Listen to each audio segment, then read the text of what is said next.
I think we can do big things this year.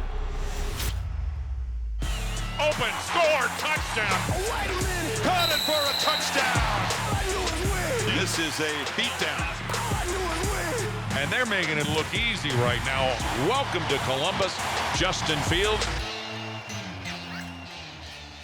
Last year, you're at Georgia. What was the most challenging part of that year? The most challenging part was probably just wanting to get out there and play the game that I love. It was kind of hard from week to week knowing how much playing time I would get. I think I learned a lot just from that year and just from being there, learning from Jake and just learning from all the coaches there. Kind of a humbling experience for me. Once you decided to leave, what made you think Ohio State, that's the place? I talked to Coach Day after I entered my name into the transfer portal, so I just kind of got to build a relationship with him and a great offensive-minded coach. See how fast that's going to happen? Hey, I don't care how deep you get either. And just learning how the offense operates, I felt like it was kind of the best fit for me. What's it been like away from football, just hanging out, being in Columbus? I got here in January, so the weather up here is way different than down south. How'd you adjust to that? Just came with a lot of coats and a lot of jackets. I think the start, it was kind of rough at first because you move to a new place and you don't really have any friends yet. I mean, it's kind of hard finding that kind of group that you hang with.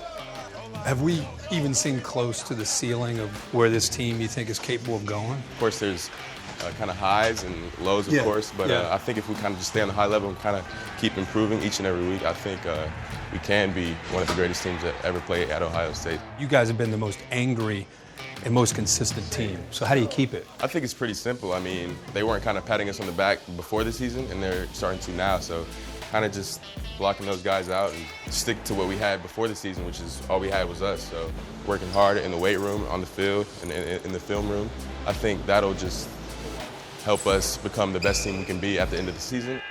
Corner of the end zone, caught, touchdown. Wide open, caught and into the end zone. Your arm looks like you're working about like that hard when you throw. Yeah. Can you just talk about your throwing style? Most of your power comes from the lower body, so really, I mean, it's natural to me, so I really don't know how to describe it. It just comes naturally, but I kind of just try to get as much torque as I can off my hip and off my kind of legs. I've been playing baseball since I was 3 years old, and I think all my power comes from baseball. I think I've gotten some of my football skills from actually playing baseball. Where do you think you've changed the most as a player from when you first got here to now? I think I've kind of excelled in the mental part of the game, knowing how to kind of control the offense, because, I mean, I really haven't been, I guess, the leader of an offense since high school, so just kind of getting back on that page and kind of just controlling the offense and leading those guys out there. Touchdown on a great pass from Justin Fields. Thanks for watching ESPN on YouTube. For more sports, highlights, and analysis, be sure to download the ESPN app. And for live streaming sports and premium content, subscribe to ESPN Plus right now.